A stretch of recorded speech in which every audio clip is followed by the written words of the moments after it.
Banks new at 10, nearly 3 dozen books banned at Menomonee Falls High School. They are being pulled from library shelves after administrators deem the material too sexually explicit or vulgar. Megan Lee talked with students. Handmaid's Tale, Perks being Wallflower, really? I asked Shaun McFerrin, a senior at Menomonee Falls High School, if he has read or heard of any of the 33 books recently added to the removal list by the school district. The books range from classics like Slaughterhouse-Five to modern-day fantasies written by the well-known J Maas. It really doesn't make sense to me that they ban these.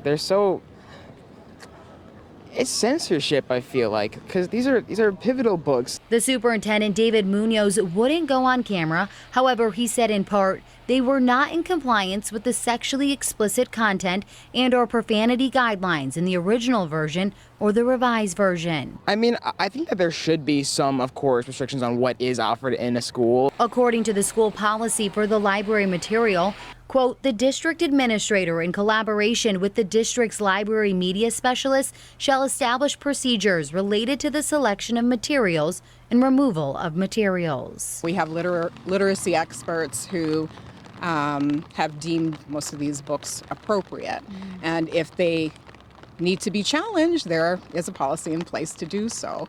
Kova Brown with Grassroots Menomonee Falls Area Advocacy Group says she is worried the policy for book removal wasn't followed. It goes through a thorough, comprehensive process just to make sure that, it's a fair process. Superintendent Munoz said in a statement, quote, these guidelines were in the previous versions of the policy and procedure and should have been adhered to prior to the revisions made in April of 2023. At the end of the day, Shaun is concerned about his classmates not having access to certain books. I think that the school should remember that these books have been reviewed and were put in the school for a reason, and by taking them out, you can be removing the ability of your kids to learn such valuable lessons. I did reach out to some members of the school board for a comment, and I have not heard back from them. In Menomonee Falls, Megan Lee, TMJ4 News. So we did some digging to give you additional context, and here's what we found. The number of book bans and attempted bans across the country is on a record pace this year. That's according to the American Library Association.